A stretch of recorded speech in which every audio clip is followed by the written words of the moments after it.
As I sit here in this Nashville bar, I am reminded of a strange chain of events that have occurred over the last year of my life. This is the bar where I think it all started. This is a story worth telling, so here we go. My name is Mark. I'm 30 years old. I'm a music producer. At the time, I was living in Austin, Texas, working for a small record label. I was married to a beautiful accountant, Kelly, who was 29. We were married for about 7 years. We recently decided to start a family. Although we had been dealing with this issue for about 3 months, she was still not pregnant. So far, this hasn't been a problem, as we both really enjoyed the process. Sometimes I had to travel for work, so it was in that fateful week. I needed to go to Nashville to work on a project I had been assigned. I left Thursday morning and was due back Saturday afternoon. I hated being away from Kelly, especially when we were trying to have a baby. What I like most about Kelly is her long legs. She is almost 6 feet tall, with legs that seem endless. She wraps them around my back when we're in missionary position. She was a volleyball player in high school, so she's very athletic. She has long blonde hair, a very beautiful face, and above average breasts.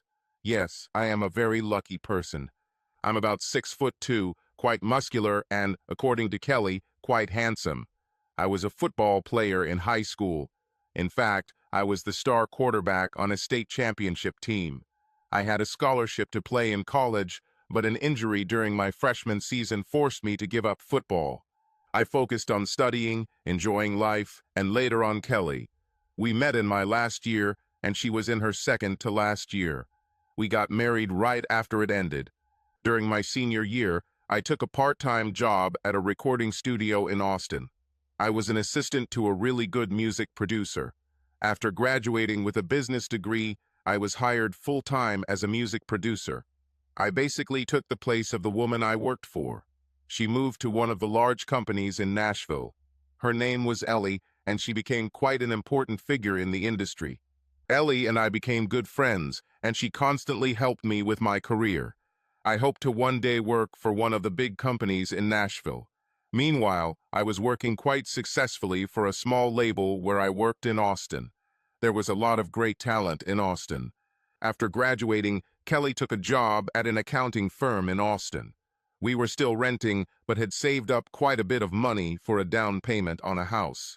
As soon as she became pregnant, we planned to buy a nice family home. Ellie and I kept in touch, and she would send me business from Nashville from time to time. That's why I went to Nashville. Ellie arranged for me to work with several new up-and-coming artists. She wanted me to produce their album on our label. I went to meet them to see if we could make it work. If all goes well, they will record in our studio. She was pretty confident that this duet would be popular someday if we decided to take the risk. Apparently, the major label Ellie was on Drop Them, so she came to me. I've always trusted Ellie's judgment, so I was determined to do it. So, let's go to Nashville, the heart of the country music world. My plan was to meet them on Thursday to plan everything. On Friday, we were supposed to make a demo, select songs for the album, and ultimately sign a record deal. If all goes well, they'll be in Austin next week to record the entire album in our studio. I'll also be booking them some nice venues to play in Austin. Austin is considered the live music capital of the world. I arrived in Nashville on Thursday afternoon and immediately got to work. Finished around 8 in the evening. I had a glass of wine at the bar and then went to my room. I called Kelly and we talked for about half an hour. I already missed her a lot. After talking with Kelly, I fell asleep pretty quickly. It was a long day, and the next day I had another work shift waiting for me. The next day I had a lovely lunch with Ellie and then got back to work with the group. Our plan was to work late into the evening, finish everything, and then return home on Saturday. I called Kelly after lunch and told her I'd be working late so I wouldn't call her tonight. I'll call her on Saturday before I leave. We talked a little, said, "I love you" to each other, and I got back to work. Everything was going well with the group. Ellie was right, they were truly talented, they just needed a chance. This was also a possible breakthrough for me. If I could get this album on the charts, my reputation in the business would increase, and perhaps I could reach a larger market. The demo turned out great. We chose the songs and signed a contract. Most of the songs were their own, but a couple of them were written by other authors. Overall, everything went very well. We finished around 9:30. We were supposed to record the album next week in our studio in Austin. My life at that moment was going just fine. I returned to the hotel a little after 10 p.m.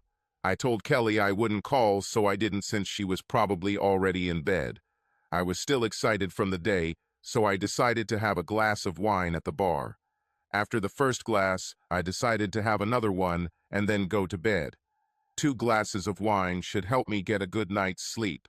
My plane didn't leave until 13 the next day. I was about halfway through my second glass of wine when a really beautiful woman sat down next to me at the bar. She was dressed in a very professional business suit.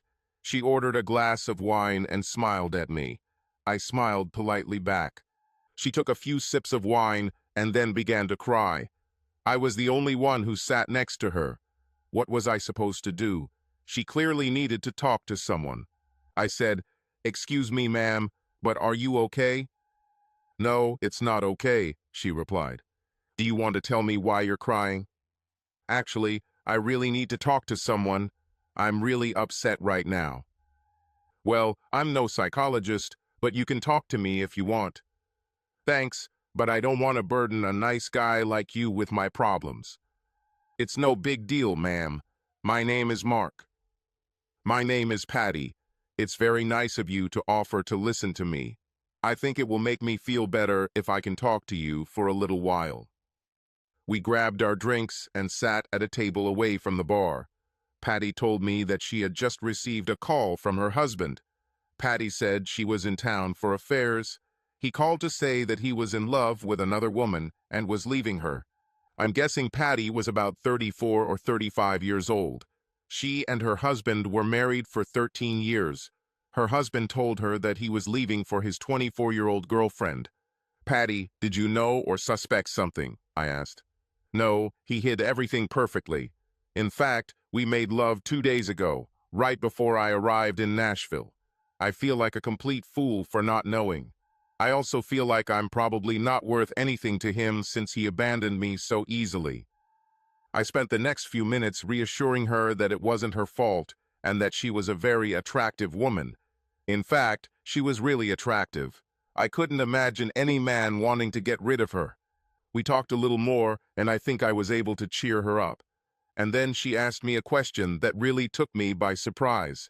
"Mark, I need to feel like a woman tonight, and I want to show my husband that too can play this game. Let's go to my room.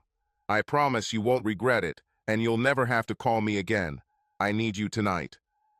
If I were single, I think this would be a scene that every man dreams of at least once in his life. However, I was happily married, and I made it clear to her that I would never cheat on my wife. She seemed pretty disappointed, but said she respected that I had decided to remain faithful to my wife, unlike her worthless husband. Then she said that she needed to go to the toilet, but that I should not leave. She wanted to talk until we finished our wine. When she stood up, I stood up too, which, as a well-mannered gentleman, I always did for a lady. As I was getting up, she dropped her purse on the floor. Some of her things fell out.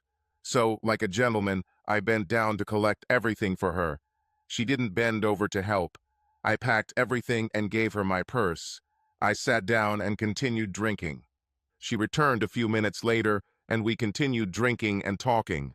I had almost finished my glass of wine when everything started to get blurry. I began to feel dizzy and my speech became slurred. I knew I hadn't drunk enough to get that drunk, but that's exactly how it felt. The room began to spin. I realized that I urgently needed to get to my room. Patty commented that I might have had too much to drink and offered to help me get to my room. We headed to my room, but I was quickly losing consciousness. The last thing I remember was Patty opening my room with the key. The next thing I remember is waking up around 10 a.m. the next day.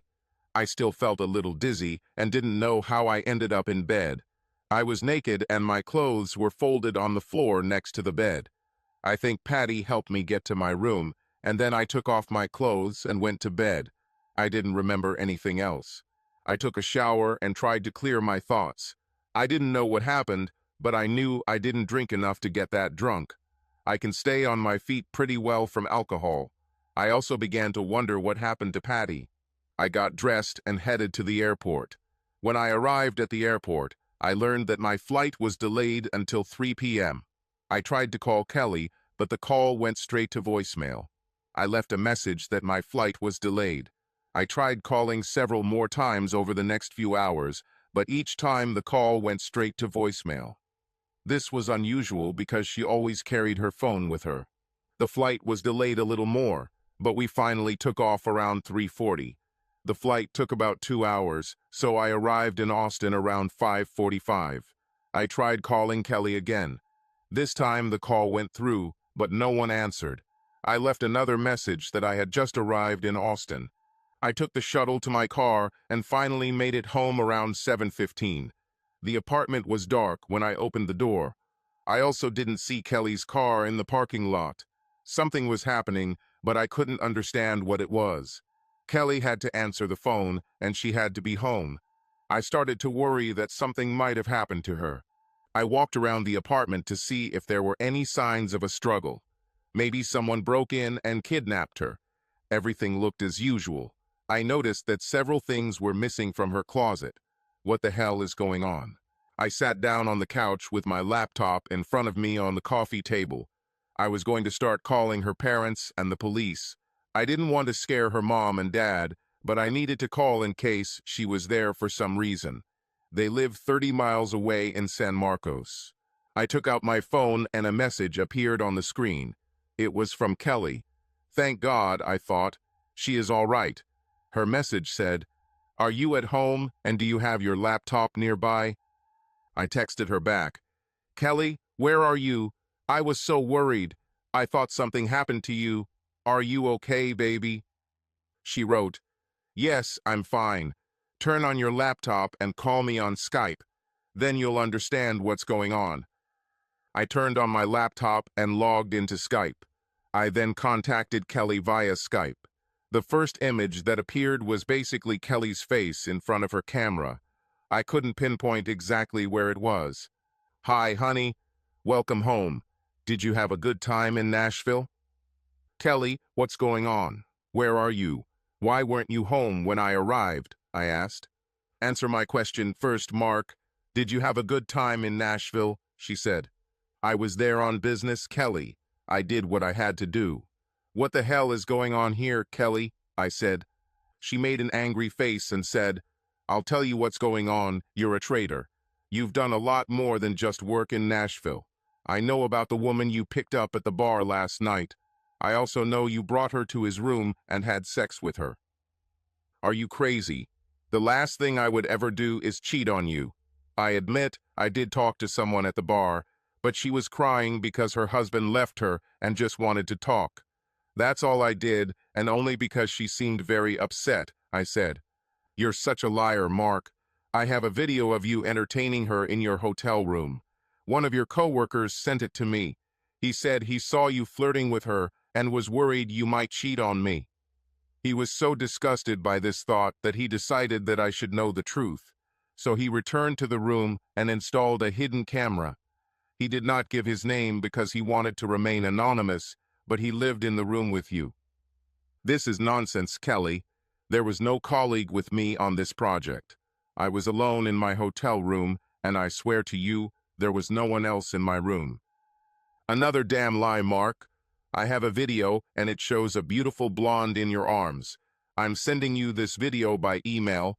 Watch the video and tell me it's not you." I played the video she sent. The video was taken in my room, and of course it looked like the girl I was talking to last night was having sex with me, just like she said. We were both naked, and of course it looked like I did what she said. The problem is that I know this is not true. Something was wrong here. I returned to Kelly on Skype. "Kelly, I know it looks bad, but I didn't do it. Something is wrong here. I didn't have sex with this woman." "Boy, Mark, you are so great. I have proof, but you still deny it." "Well, honey, two can play this game. I mean, fair is fair, right?" She walked away from the camera, and I saw that she was wearing a very thin peignoir. She looked very hot and sexy. Suddenly, this young, handsome, muscular guy came into view and hugged Kelly. It looked like they were in a motel room. I screamed, "Kelly, what the heck? I told you, honey, two can play this game. It's time to get a little revenge, and I'm sure I'll enjoy it." They started kissing in front of my eyes. His hands were all over her. I shouted, "Hey, get your hands off my wife now." They both laughed. "Kelly, please don't do this. You are making a big mistake. I didn't cheat on you. Come home and we can sort this all out. Please just come home so we can talk." It was more than I could bear. I had no idea where the video came from, but I knew I was innocent. I couldn't stand it and cried like a child. I was very hurt. I couldn't look. I was inexpressibly hurt and humiliated. Tears rolled down my cheeks as I said, "Kelly, you have hurt and humiliated me more than I thought was humanly possible. If this was your plan, then you have succeeded. I am innocent of what you accuse me of. However, I will find out the truth, and when I find out, I just hope that you can live with yourself." She suddenly looked a little remorseful, but then she laughed and said, "I know what I saw, Mark, and now you know what it's like." I turned off Skype and turned off my computer. The next morning, I woke up hoping it was a bad dream, but I knew it wasn't. Somehow, I had to get to the bottom of it all. The key was the video. It looked real, but I didn't remember having sex with anyone in my room. I remember talking to Patty, who apparently was the woman in the video, but I don't remember her being in my room. Then it all came back to me. Soon after she went to the restroom, I started to feel different. I thought I somehow got pretty drunk from 2 glasses of wine, but now I started to wonder. She dropped her purse, and I picked it up for her. She didn't bend over to help. Could she have put something in my drink? That must be the case. They slipped me something. Then I barely remember how she helped me get to my room. Something else suddenly dawned on me. Was there anyone with her? I had a feeling that someone else was there. The next thing I remember getting to the door was waking up the next morning. They could easily stage this video to make it look real. I knew someone who could help me. I called my good friend Jerry Burns. Jerry was a video expert and freelance photographer. He ran his own business out of his home. He made professional videos and photographs. I called him, and luckily he was at home. I explained everything and told him the whole story. He told me to come this afternoon. I bought a copy of the video Kelly sent me. He watched the video at normal speed and said that it did look pretty depressing, but he noticed a couple of flaws. He wanted to see it in slow motion and on a larger scale. He had sophisticated equipment to determine if it was a fake. He said it would take a while, but he would call me tomorrow. I spent a restless Sunday afternoon not knowing where Kelly was or what she was doing. I also cried because I knew my marriage to Kelly was over. Even if I proved my innocence, I could never get her back. The vision of what she did to that young guy haunted me, and I will never be able to forget it. It was around 6:00 when I received a text from Kelly. "Just wanted to let you know that John really wore me down last night. We had fun all night. I'm going to do it again." She actually kicked me while I was lying down. I just wrote back and said, "I was set up, Kelly. The video is fake. I don't know who did this, but I will find out, and you will be very sorry. You do what you think you should do, but remember, so do I." She wrote, "More lies from Mark. That's what scammers do." I didn't answer. I knew she didn't believe me, so I would get proof. On Monday morning, I went to work because I still had to produce the album. At least it went well. This band was amazing, and the records sounded great. I've become really good at what I do. We were taking a short break that day when a man came up and asked if I was Mark Lambert. I admitted that I was. "You have been served with notice, sir." He left. I opened the envelope and found divorce papers from Kelly. She accused me of adultery. I decided that this bitch would pay for this. A little later, Jerry called me and said that I needed to come in the evening. He had some interesting things he found on the video. I also decided that I needed a lawyer, so I called my friend Bernie, one of the best family law attorneys in Austin. He also specialized in defending men in divorce cases. I told him the whole story. He said he definitely wants to take on this case. He also wanted to go with me to Jerry's to study the video. We all met in the evening at Jerry's studio. Jerry started by saying, "Mark, that's you in the video, but it was staged. It looks like you were drugged with something. At normal speed, you appear to be reacting, but in reality, you were unconscious. I can also show you who did it." Jerry brought the video up to the big screen and played it at slow speed. The video showed me on the bed as Patty rode me.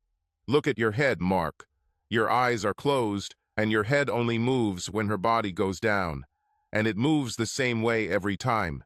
Your hands are on her hips, but they never change position. Your eyes never open. It seems that at least sometimes you would look at the beautiful woman with whom you are apparently having sex." Jerry said, "Mark, these things are usually done by guys who want to seduce your wife. Since whoever set you up wasn't trying to seduce your wife, we need to find out why he did it. Kelly went out and just slept with a stranger, so that his revenge did not include sex with your wife. We should probably find out who did this first," I said. "I can show it," Jerry said. He took the film a little further. The camera was probably on a tripod as the image was fairly stable, but there was someone behind the camera. I know this because when Jerry zoomed in, we saw his face in the mirror on the closet next to the bed. He must have moved the camera slightly to give us this shot. Jerry printed it out for us. I knew this guy. His name was George Zachary. We studied together at school. He was also on the football team. I took his place as quarterback. In fact, we competed for first place in all sports, and I always won. He was hired last year at the recording studio where I worked, and he was eventually assigned to me. I can't say I really hated George, but he hated me. I started getting a lot of complaints about George, so I started documenting all of his mistakes.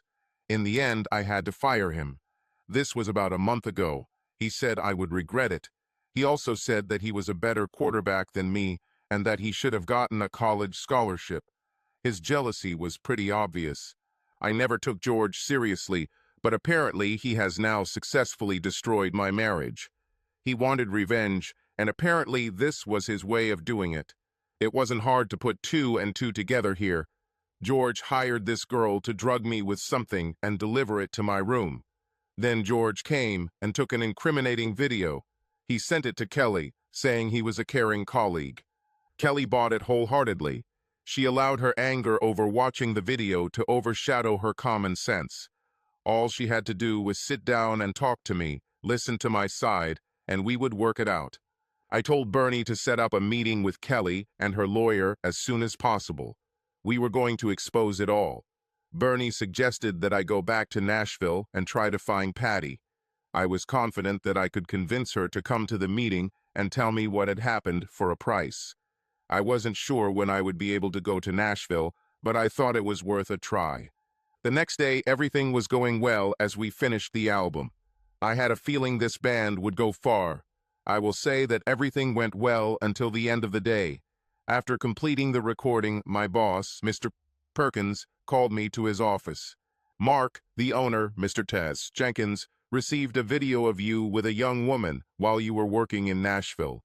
It was sent by a former employee who said he didn't like our company being represented in such a vulgar way. He said you married, but it wasn't your wife." "I can explain everything, Mr. Perkins." He interrupted me. "Is that you in that video?" "Yes, but I can explain." He interrupted me again. "Mark, I'm sorry, but Mr. Jenkins has asked me to inform you that you have been terminated with immediate effect. You need to clear your desk now. Mr. Jenkins is a very religious man and does not like it when his employees break the commandments." But I was set up by George. "Mark, his decision is made. You're fired." "Mr. Perkins, I have proof of what I am talking about. I will present this truth. The company may be guilty of wrongful termination. I am simply telling you what will happen. I will go quietly." I called the airline and booked the next flight to Nashville. At 21:30, I was sitting in the lobby of the same hotel. I had to find Patty. I had to convince her to come to Austin. Bernie called while I was sitting in the lobby. He made an appointment with Kelly and her lawyer for Thursday afternoon. He said we wanted to discuss the terms of the divorce and how much money Kelly wanted. They agreed to meet at her lawyer's office. I called Jerry, and he assured me that he would be at the meeting with all the evidence. Bernie also arranged with her lawyer to have a mediator present at the meeting to listen to both sides. They were confident that they would get everything. Around 11:30 p.m., I was almost giving up. I knew it was a risk, but I hoped that Patty was often at this hotel on business. I decided to get a room, rest, and then head back to Austin. I got up to go to the front desk when Patty walked in with an older man in a very nice suit. They walked to the elevator and went up to his room. I wasn't sure how long I would have to wait, but I was determined to wait as long as necessary, perhaps all night. I moved around the lobby so as not to look like I lived there. Patty left the elevator at 0:45. The guy didn't last long. I approached her and asked to talk. "Hey, Patty, do you remember me? We met last week." "Sorry, I don't think I know you." "You sat next to me at the bar, told me your husband left you, slipped something into my drink, and then made a fake video of us having sex. I think George hired you." She laughed. "You're a music producer." "Yes, I remember. George said it was a big joke. The video was to be used at a birthday party your friends were throwing. It was an all-male gathering. Everyone had to laugh at it." "No, Patty, that's not true.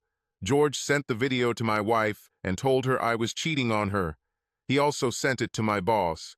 My wife left me, slept with a stranger, and I got fired. Can we talk, Patty?"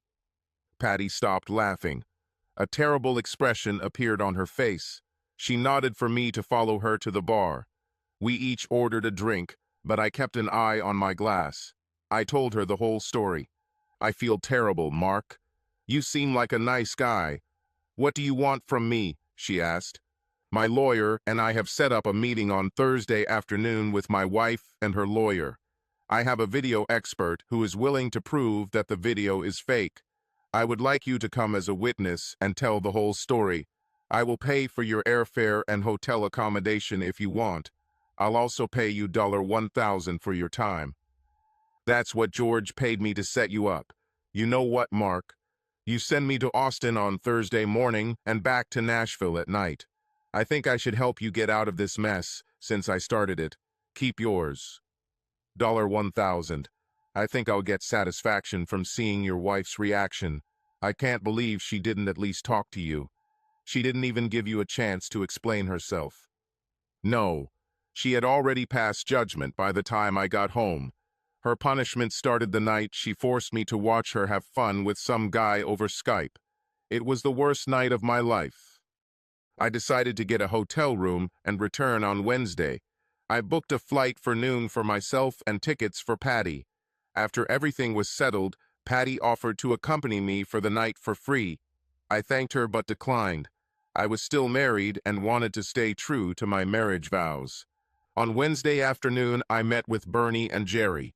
I told them about Patty, and we planned our strategy. We decided that Patty would come forward first, then Jerry would expose the video, and then Bernie would counter-sue for divorce. Bernie was also preparing a lawsuit against my former record company. We were also going to file a lawsuit against George for interference with family relations, since he was the reason for my divorce. It's unlikely to go anywhere in Texas, but he'll have to spend money on a lawyer.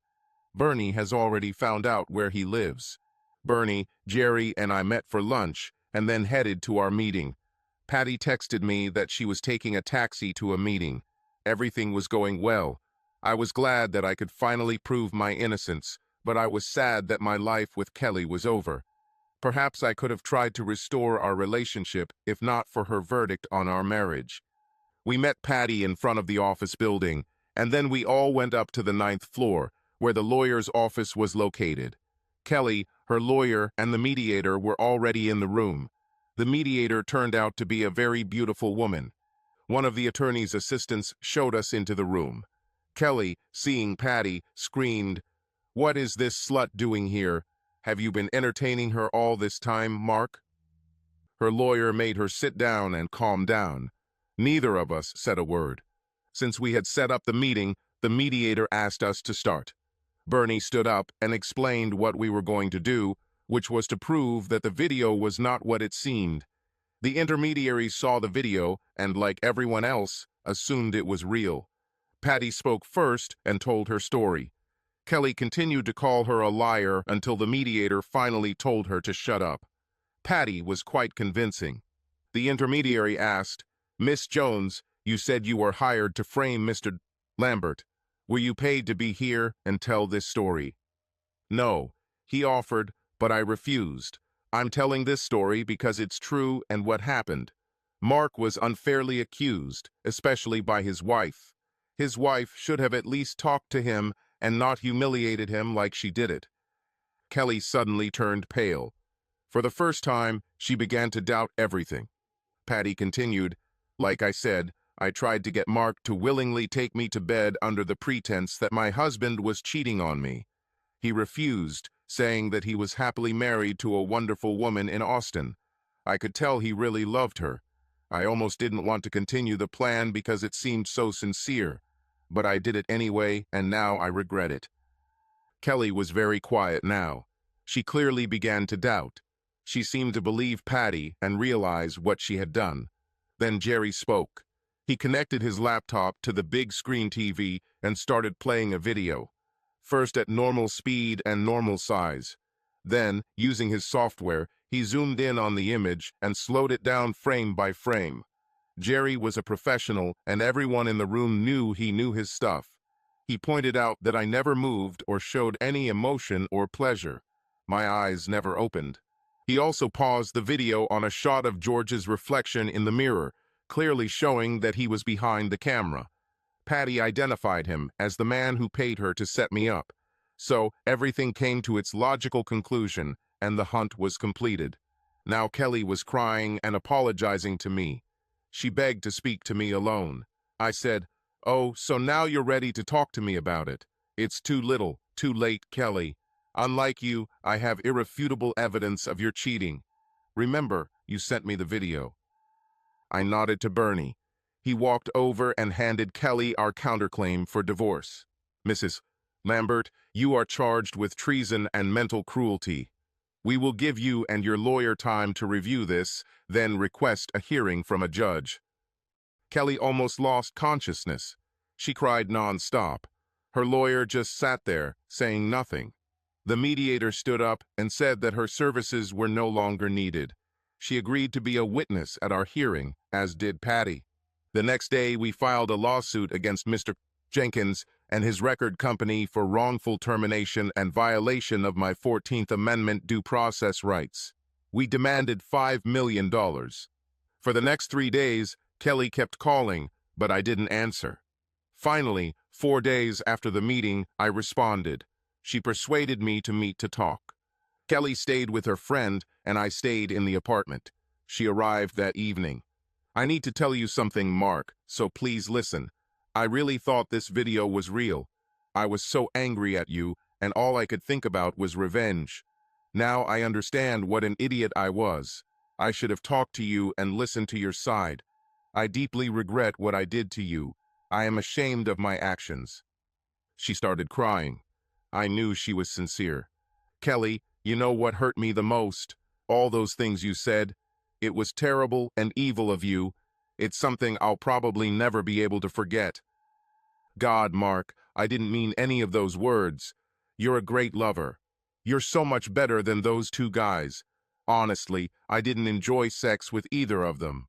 I faked everything to get back at you. I really did.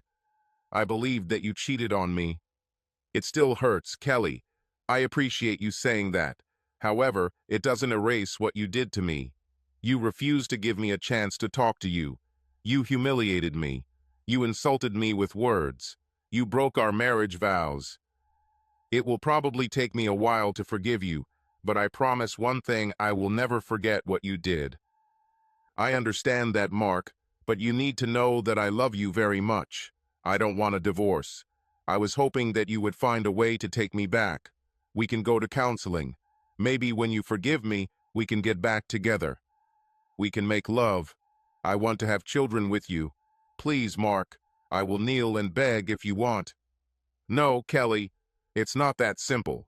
The divorce will happen, but I will change it to irreconcilable differences, and we will split everything in half.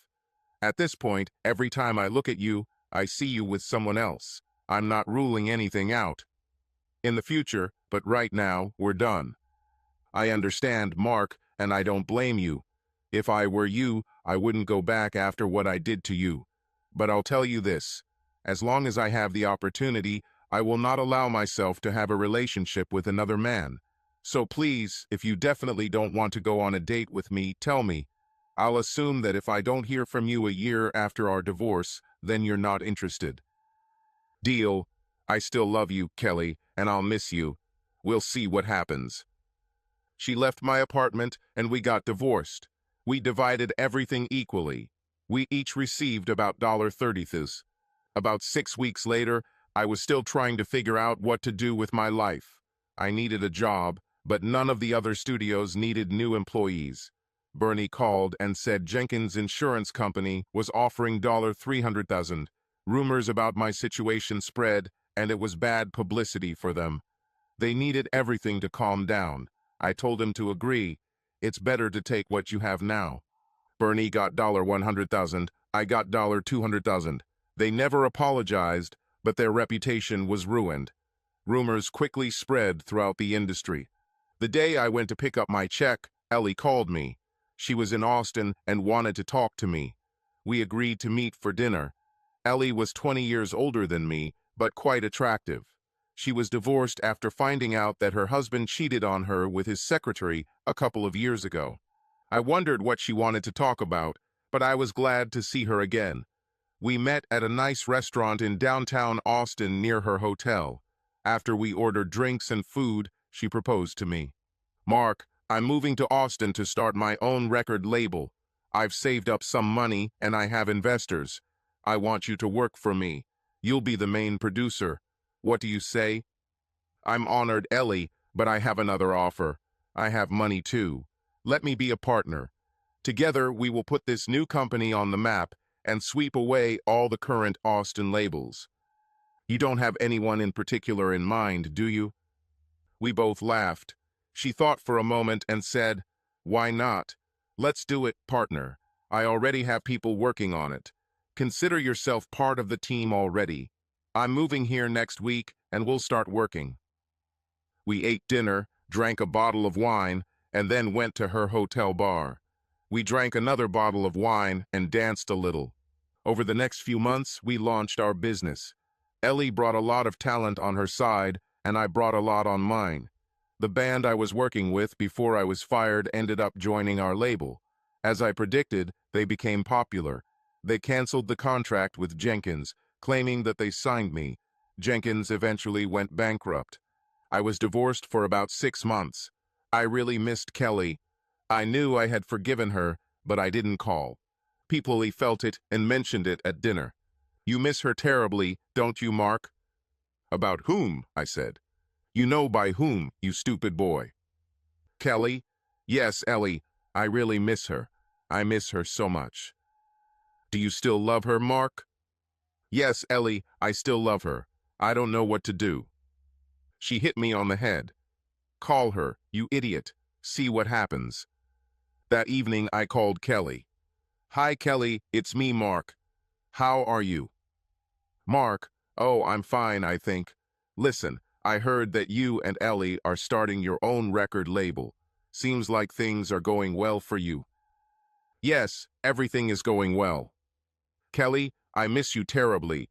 I also want you to know that I have forgiven you." I heard her crying into the phone. "Mark, I miss you terribly too. You have no idea how much your forgiveness means to me. Every night I wait, hoping that you will call. I haven't dated or been with anyone since we broke up. I keep hoping that you will call. Have you met anyone, Mark?" "No, Kelly, no one." "Kelly, I love you."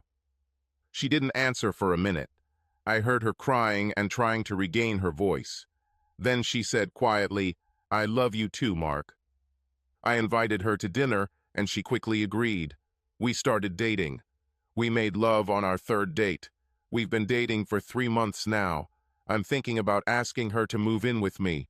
I don't know what will come of this, but now we are just living one day at a time. Meanwhile, everything else is going great.